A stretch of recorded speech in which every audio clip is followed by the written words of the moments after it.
Hi, my name is Miriam Bogler and I'm the founder and CEO of Project Pulse. In this video, I'm going to describe how to work on the About Plans tab in the Design a Garden project. Read the guiding questions on the top. Research about herbaceous and woody plants, as well as annual, perennial, and biennial plants and their life cycles. You will divide the work with the other team members.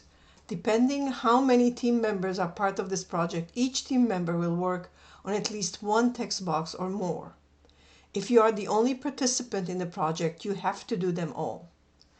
Use the text boxes below to write about those topics.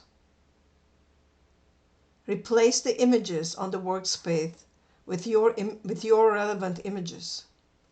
Open the Instructions tab